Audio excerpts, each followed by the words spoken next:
Viva Voz, com Vera Magalhães.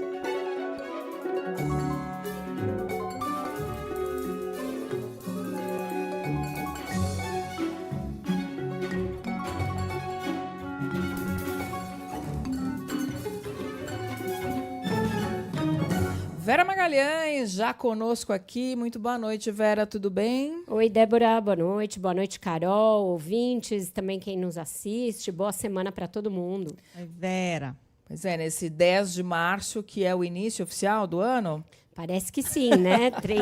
Chegamos ao ponto de 3 meses começar o ano, mas é isso. Agora parece vai. que hoje começa para valer. Bom, se a gente já teve rolando tudo que já rolou até agora em Brasília, né? Imagina agora com força total com o ano se iniciando oficialmente. Inclusive, hoje foi o dia da posse de Gleisi Hoffmann na articulação política, de Alexandre Padilha no Ministério da Saúde. A Isa Staciarini tem informações para a gente ao vivo sobre esse evento, sobre a cerimônia. Oi, Isa, boa noite novamente.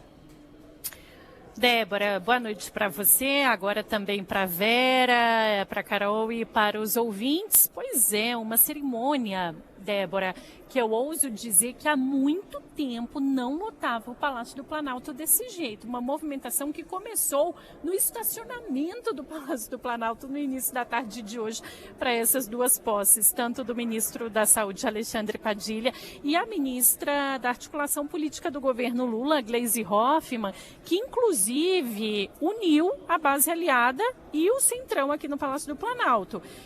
Lideranças que ocuparam aí a comissão de frente do governo Bolsonaro marcaram presença como líder da gestão anterior, do governo anterior, o Ricardo Barros, e até o ex-presidente do União Brasil, Luciano Bivar, ou seja, um gesto que demonstrou um voto de confiança na ministra Gleisi Hoffmann, que durante o discurso dela fez, inclusive, acenos ao ministro da Fazenda, Fernando Haddad, dizendo que vai colaborar com a agenda econômica, com a pauta econômica, lembrando que Gleisi Hoffmann e Fernando Haddad pensam de forma bastante diferente, em espectros antagônicos completamente distintos em relação à agenda econômica do governo. Débora, Carol e Vera.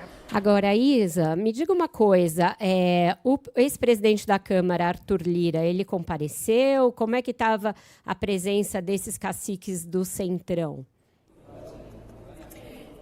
Vera, eu não observei o Arthur Lira aqui na posse no Palácio do Planalto, mas estava, por exemplo, o presidente da Câmara, o Hugo Mota, que inclusive é uma pessoa que mantém uma articulação muito boa, muito próxima com a ministra Gleisi Hoffmann e outros caciques do Centrão, por exemplo, o líder do MDB, Isnaldo Bulhões, se não me engano, isso, perfeito, que inclusive foi cotado para esse cargo, né, de ministro da articulação política no lugar de Gleisi Hoffmann, inclusive depois o nome dele foi ventilado como um possível líder do governo no lugar do hoje deputado José Guimarães, que inclusive perdeu, né, Vera, para o Humberto Costa a presidência do PT, o partido do presidente Lula.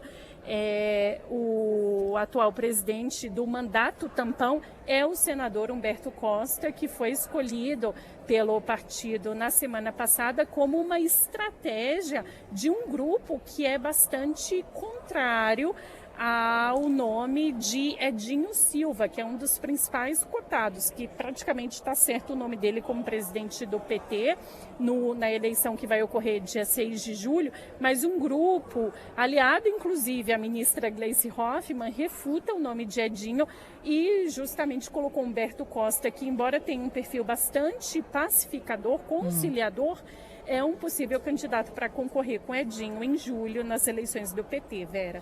Pois é, fogo no parquinho lá também no PT, né, Vera? Agora, o fato de ter Arthur Lira não foi visto, mas tinha muita gente na cerimônia, a Isa chamou atenção para isso.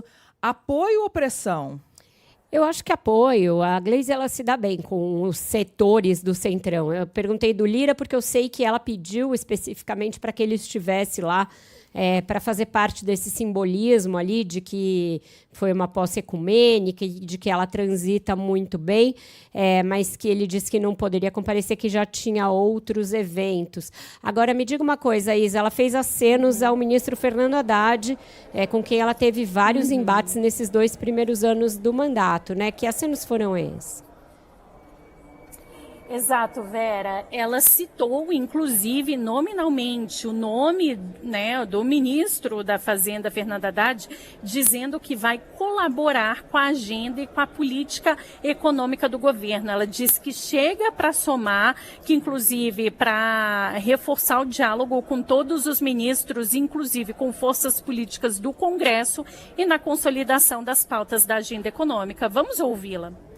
Num governo de ampla coalizão, dialogando com as forças políticas do Congresso e com as expressões da sociedade, suas organizações e movimentos. Chego para colaborar com todos os ministros e ministras que coordenam suas respectivas áreas, respeitando os espaços e competências de cada um e cada uma, sob a liderança do presidente Lula. Tenho plena consciência do meu papel, que é da articulação política.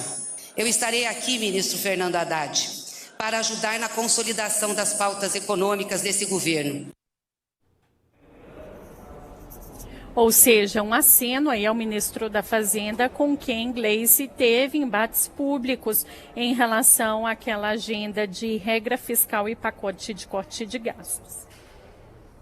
Obrigada, Isa, pelas suas informações. Ô, Vera, a Gleice está aí fazendo acenos. Claro que no dia da posse, né, aquele momento do beijamão, está tudo muito bom, está tudo muito bem.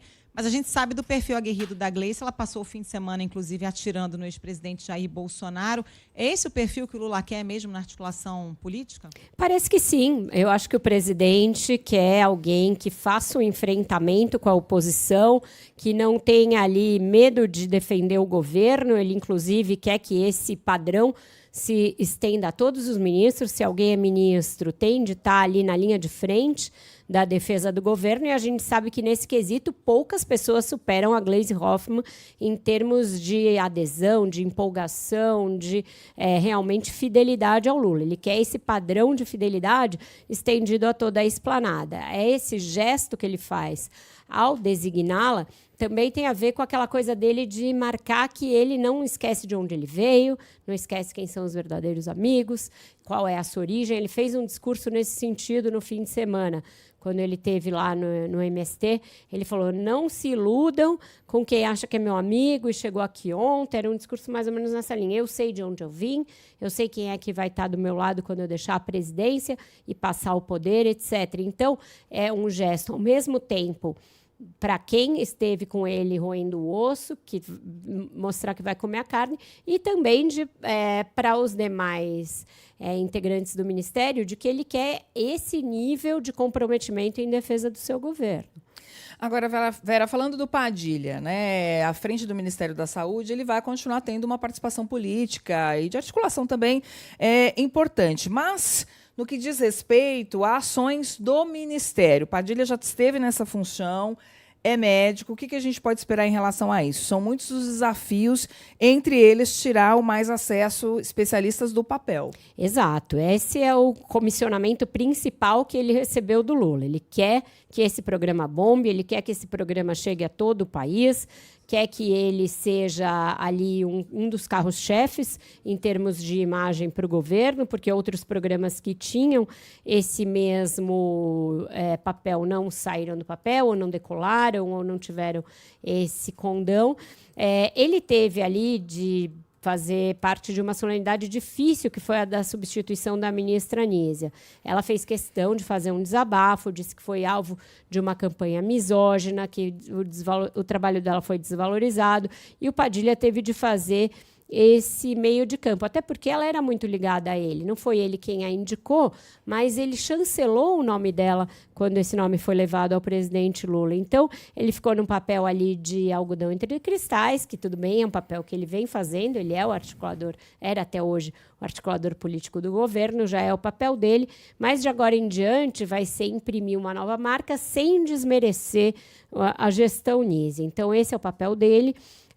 Ele tem uma equipe de comunicação mais bem estruturada que a da Anísia, é alguém mais experiente do ponto de vista político, mais experimentado, é deputado federal, ele já passou pelo Ministério da Saúde, então ele conhece aquela engrenagem que é enorme, é complexa, ele sabe os botões a serem apertados.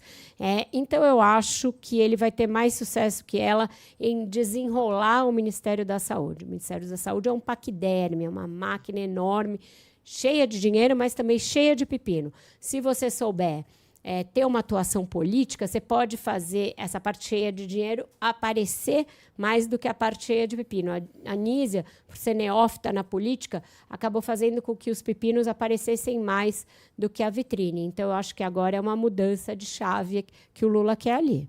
E vem mais mudança por aí de reforma ministerial, Vera? Isso é a grande incógnita, meninas, que a gente não sabe porque o Lula não está dando essa pista. Eu acho que agora, feita essa mudança, ele vai começar a chamar os partidos para conversar.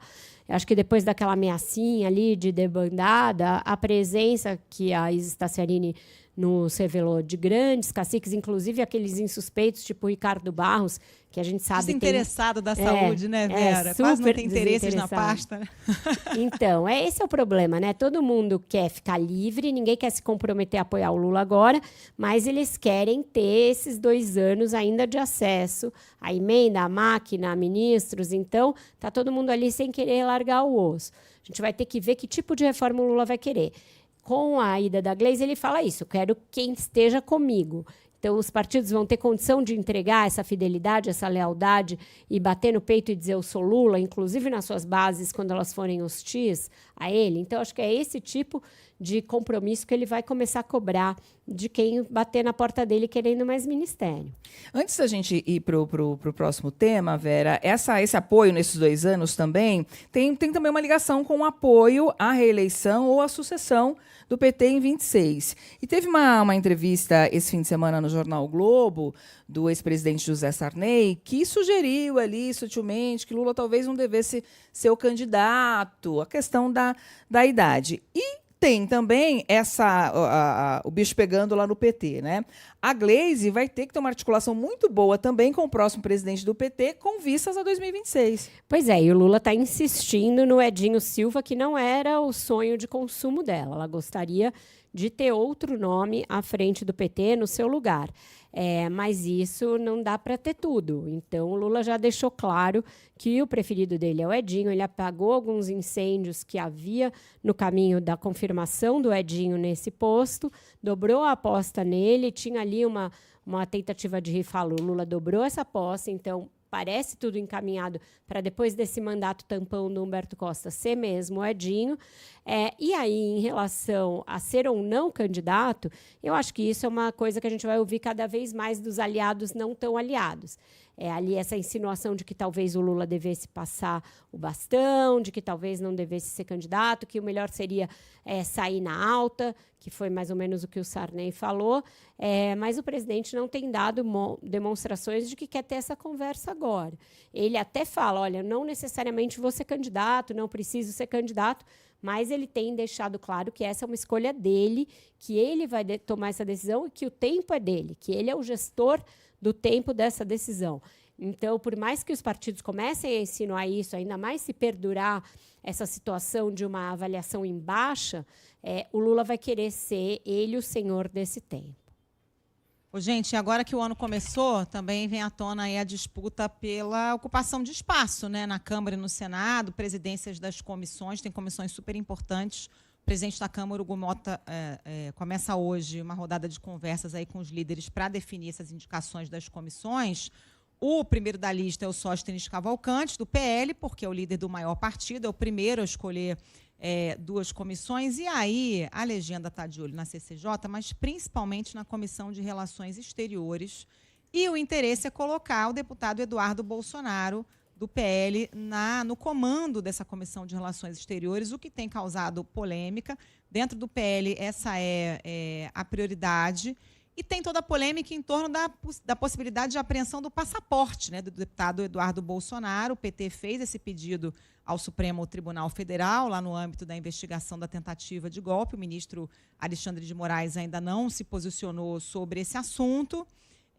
Mas o PL insiste no nome do Eduardo Bolsonaro para presidir a comissão. O PT, por sua vez, diz que só aceitaria o nome do Eduardo Bolsonaro se ele estiver sem o seu passaporte, né? O deputado Lindbergh Farias, por exemplo, que é o líder do PT na Câmara, diz que o partido só aceita o Eduardo Bolsonaro no comando da Comissão de Relações Exteriores se ele estiver sem passaporte. Ele lembrou que existe esse pedido feito pelo PT. Vamos ver como é que vai ficar esse embate, né? O Hugo Mota vai ter que conversar com as lideranças, mas o PL, como maior partido da casa, tem prerrogativa, né? Tem, ainda mais porque o Hugo Mota está toreando para não dar a eles a Comissão de Constituição e Justiça. A primeira escolha do PL, e ele tem esse direito justamente por ser a maior bancada, era a CCJ. Mas o Hugo Mota já deixou claro a eles que eles não terão a CCJ.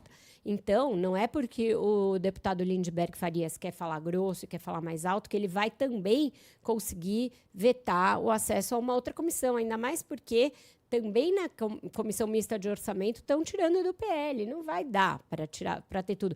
E não dá para ele condicionar as duas coisas. A decisão de tirar ou não o passaporte é do Supremo. O que a Câmara tem a ver com isso na hora de decidir se um deputado, que afinal de contas exerce o seu mandato, pode ou não ocupar um cargo? Então, eu acredito que nessa o Hugo Mota vai deixar correr solto, até porque ele, já repito, ele tirou a CCJ, ele disse para o PL que ele não terá a CCJ. Então, alguém que foi eleito com o grau de apoio, o arco de aliança que o Hugo Mota foi, não pode simplesmente abrir mão de ter o apoio do PL, que é o maior partido da casa. Ele não vai rifar o apoio do PL na Bacia das Almas. Então, ele vai dar uma no cravo, uma na ferradura.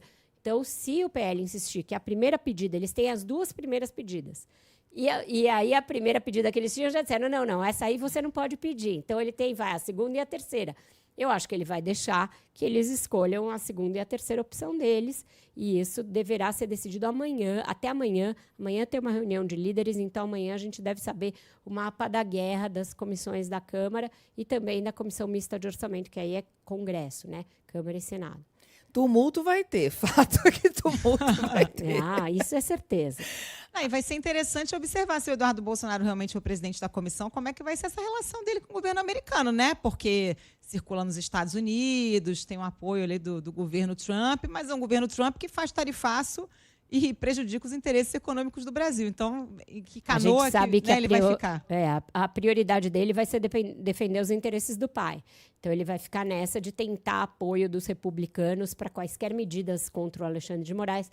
E aí é isso, usando a Comissão de Relações Exteriores da Câmara como um cavalo encilhado ali para os interesses da família, como, aliás, a família Bolsonaro sempre fez política apenas e única e exclusivamente dessa maneira, de olho nos seus próprios interesses, né?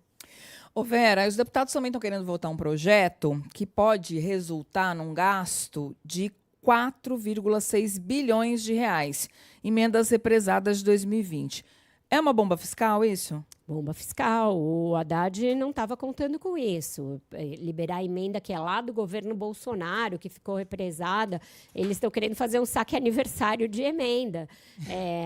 Não acho que a equipe econômica vai concordar com essa liberação toda. O que está no radar ali é liberar o que ficou represado ano passado pelo Flávio Dino, por conta ainda da necessidade de adequar as emendas a esse calendário de rastreabilidade, de transparência, e o que é do governo passado passou, acabou, chorar e sinto muito, não tenho o que fazer.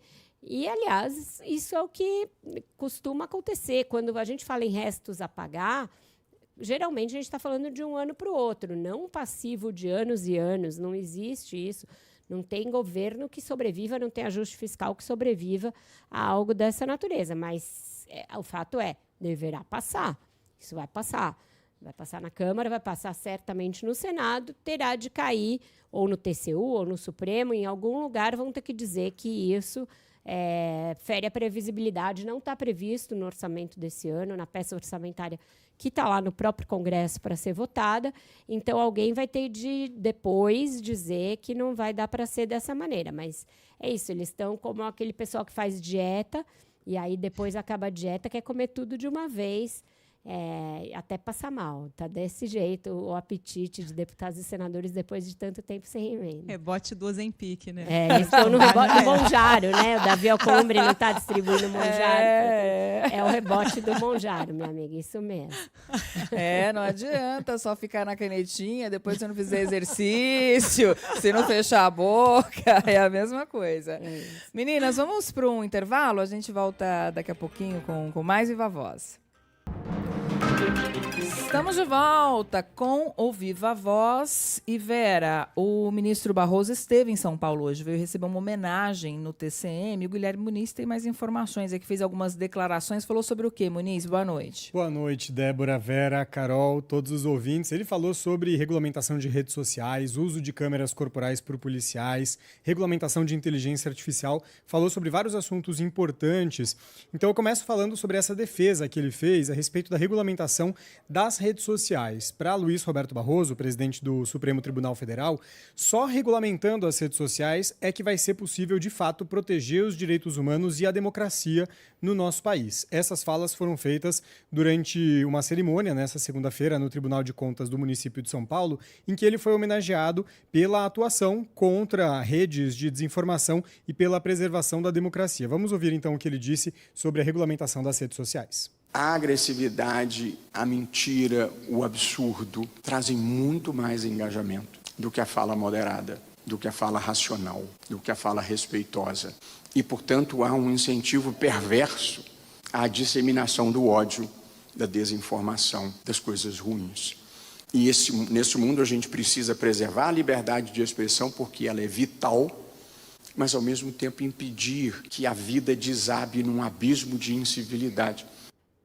Lembrando que o STF analisa a responsabilização das empresas de tecnologia sobre os conteúdos publicados com algum tipo de irregularidade, de crimes. Barroso já apresentou o voto dele, abrindo uma divergência com o relator Dias Toffoli, mas o julgamento está interrompido devido a um pedido de vista do ministro André Mendonça. Também nesse evento, Barroso afirmou que a Corte aguardou um tempo que ele considerou como razoável para que o Congresso pudesse legislar sobre esse assunto. Como não teve consenso no parlamento, a discussão então foi judicializada e Barroso afirmou que o STF não pode dizer que vai deixar de julgar o caso porque não existe uma lei específica ou porque o assunto é muito difícil. Nesse mesmo evento, um outro aspecto que ele abordou, Vera, ele fez um elogio público ao governador de São Paulo, Tarcísio de Freitas, por ele ter mudado de opinião e reconhecido a importância do uso de câmeras nas fardas de policiais. Lembrando que Barroso é relator de uma ação que questiona o novo modelo de câmeras que foi proposto pela gestão Tarcísio de Freitas. O presidente do STF, então, destacou que hoje em dia pesquisas mostram que as câmeras diminuem a letalidade policial e protegem os bons policiais. Por isso, ele elogiou, então, a mudança de postura de Tarcísio. Lembrando que Tarcísio tinha afirmado no final do ano passado que estava completamente errado quando criticou o uso de câmeras durante operações policiais e disse naquele momento, então, que tinha se convencido de que era sim preciso ampliar o uso delas para proteger a sociedade. Essa fala, com essa mudança de postura, foi feita em meio àqueles seguidos episódios de violência policial em São Paulo que a gente acompanhou por aqui no noticiário, Vera. Isso mesmo, obrigada, Muniz, pelas suas informações. O ministro Barroso faz esse gesto porque houve o recuo do governador, mas lembrando que esse recuo só veio depois de uma série de casos que desgastaram bastante a polícia aqui de São Paulo, casos de violência policial que foram filmados, aquele caso dos policiais jogando uma pessoa de cima de uma ponte. Então, teve uma série de casos num intervalo de tempo muito restrito, muito pequeno, que levaram a que o governador mudasse a sua posição e o seu discurso a respeito das câmeras corporais, mas isso foi um vai e vem bem intenso nos 2 primeiros anos de mandato dele, Débora. E sobre a regulação das redes sociais, Carol, eu e a Vera, a gente estava até conversando aqui nos bastidores sobre o dilema que a gente vive, né, como jornalista, de ser ativo nas redes sociais e também se proteger, porque a gente fica tomando hate, né?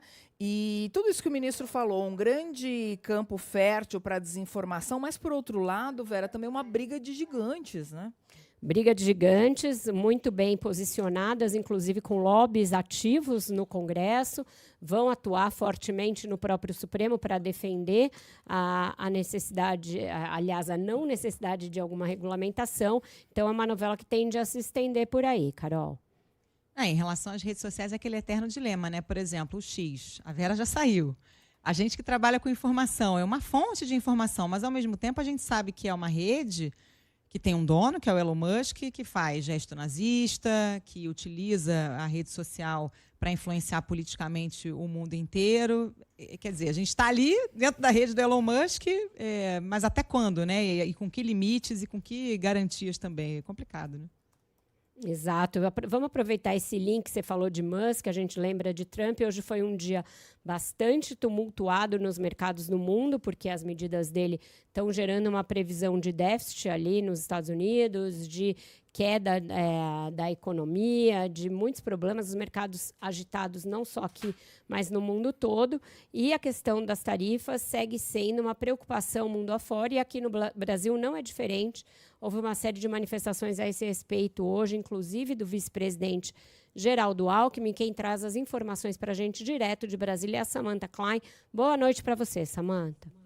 Boa noite, Vera, também a Débora e a Carol. Pois é, o vice-presidente Geraldo Alckmin, também ministro da Indústria e do Comércio, concedeu uma entrevista hoje de manhã ao jornal da CBN e trouxe aí várias manifestações acerca desse embate que vocês estavam comentando. Afirmou que o Brasil não é um problema para os Estados Unidos, defende um acordo comercial também, lembrando que na semana passada o vice-presidente conversou, né, com autoridades dos Estados Unidos, e hoje Geraldo Alckmin disse que o Brasil não é um problema para os Estados Unidos, que o Brasil está buscando o entendimento, porque o comércio exterior tem que ser um ganha-ganha. Ele também destacou a importância de manter o diálogo com a administração norte-americana, reforçou a proposta de um grupo de trabalho bilateral para aprofundar as relações comerciais, e o governo também se apoia naquela cooperação econômica dentro do acordo de cooperação e facilitação de investimentos Brasil e Estados Unidos. É claro que trazendo mais para a seara de dentro de casa, né? Porque o próprio Geraldo Alckmin, vice-presidente, falou nessa taxação de 25% sobre o alumínio e o aço, mas também outras ameaças que Donald Trump, presidente americano, vem fazendo com relação ao etanol, à carne e outros produtos. Vem aquela preocupação com a redução da inflação aqui dentro e aquelas medidas que foram anunciadas pelo governo federal semana passada para baratear os alimentos nas nossas prateleiras. Alckmin afirmou que o efeito não vai ser imediato, destacou que a situação deve melhorar com o aumento da safra e a queda do dólar, mas voltou a pedir que os estados reduzam ou zerem o ICMS de determinados produtos básicos, essenciais da cesta básica. Nós entendemos a realidade de cada estado, por isso não é obrigatório, é uma proposta. E também não precisa zerar todos. Pode, de repente, zerar, eu vou pegar o ovo e vou zerar o ICMS durante um período, porque isso vai passar. A hora que o dólar se mantiver nesse patamar e o clima melhorar, e a safra vai ser recorde esse ano, isso vai melhorar, é transitório. Então, eu não posso reduzir todos os ICMS, vou imaginar. Mas eu posso de algum produto, de outro produto, o que puder fazer ajuda. O governador do Piauí já disse que vai reduzir. A partir de abril, mês que vem, já vai estar zerado o ICMS de boa parte da cesta básica. O governador do Ceará já está estudando, da Bahia, enfim. Vamos aguardar. Porém, esse apelo do governo federal para que os estados zerem a cobrança de ICMS ou reduzam de alguns produtos chega esvaziada, Vera. Isso porque a maioria dos governadores tem resistência à medida, tem certa resistência, alguns deles ao próprio governo federal, mas alguns alegam que já são cobradas alíquotas reduzidas para os alimentos essenciais. Ainda que alguns informem que a proposta do governo federal esteja em estudo, nos bastidores, entendimento é que nada vai avançar para mais produtos serem isentos. Alguns estados que já informaram, fui questionando todos, e aí alguns que já informaram que têm alíquotas reduzidas. É o caso caso de São Paulo, Rio de Janeiro, Espírito Santo, Goiás e Rio Grande do Sul, entre outros, mas esses aí demonstram que boa parte dos alimentos estão zerados. Com vocês. Obrigada, Samantha Klein, pelas informações. Inclusive, os governadores se mostraram incomodados, né, Vera, de não terem sido consultados antes dessa declaração, desse pedido para baixar o ICMS. Essa importante entrevista do vice-presidente Geraldo Alckmin, concedida hoje mais cedo a nossas colegas Cássia Godoy e Nadédia Calado, no Jornal da CBN, e chama atenção, na verdade, uma coisa que já se sabia, né, que os preços dos alimentos não vão cair imediatamente, ou seja, isso não vai ter reflexo na queda da popularidade do governo também imediatamente. Exato, e essa coisa, né, de fazer ali cortesia com chapéu alheio me lembrou bastante o governo Bolsonaro, quando o preço dos combustíveis estava ali sendo um problema para a popularidade dele, ele baixou por decreto o ICMS dos combustíveis, e ICMS é um imposto estadual, é a principal fonte de receita dos governadores, e depois o Lula teve de ressarcir a receita que os estados perderam com o ICMS. Essa foi uma das razões alegadas pelo Fernando Haddad, inclusive, para o resultado fiscal do primeiro ano. O fato do governo Lula ter tido de cobrir aquilo que os estados deixaram de arrecadar com a cortesia do ICMS feita pelo Bolsonaro no ano eleitoral. Então, vejam que o arsenal de medidas que você tenta usar para artificialmente influenciar no preço de produtos, seja combustível, seja alimento, ele varia pouco de acordo com o matiz ideológico do governo de turno. São as mesmas medidas, todas elas têm caráter transitório, insuficiente, populista, geram ali algum tipo de perda que depois vai ter de ser cobrada na justiça. Você acha que os estados não vão recorrer, por exemplo, à justiça se isso virar, por exemplo, uma questão que o governo federal tem de impor? Por isso que o Alckmin vem com um jeitinho, dizendo, olha, não é impositivo, mas quem sabe vocês ajudam, porque o governo sabe que não tem muito o que fazer, não tem muito milagre nessa seara para ser feito. Meninas, a verdade é essa. Acho que joga mais para a plateia, né, Vera? Que dá a impressão de que está fazendo alguma coisa, de que não está parado, então publica ali, reduz taxa de importação, que vai ter um efeito muito restrito. O Lula vai para o campo da bravata, né, dizendo que tem que ver quem é o atravessador, que pode adotar medidas mais extremas, mas a verdade é que não vai resolver. Ovo, por exemplo, os exportadores estão dizendo que vão dobrar a exportação de ovo, porque está faltando ovo nos Estados Unidos. Como é que vai cair o preço? Não tem Exato, como. Exatamente, com os casos lá de gripe aviária, etc., tem demanda aquecida, então não dá para lutar contra isso, é lutar contra uma das leis mais básicas da economia, que é da oferta e da procura, né? Tipo lutar contra a lei da gravidade, as outras leis da física. Costuma não funcionar, meninas. Vamos continuar pagando 24 conto e meio quilo de café, né, Carol? E os ovos, que nem estão vendendo mais por dúzia, né? Descobri outro dia. Agora é 10, dúzia de 10. É dúzia de 10, né? Tá tão caro que eles não tem mais dúzia. Eu comprei hoje 20 ovos por 16 e pouco. Achei até bom. Tá bom. Esse preço tá bom. O preço tá bom. Vou estocar. Meninas, muito obrigada. Amanhã falamos mais. Até. Até. Viva a Voz fica por aqui. A gente volta amanhã com muito mais análise e bastidor. Até lá.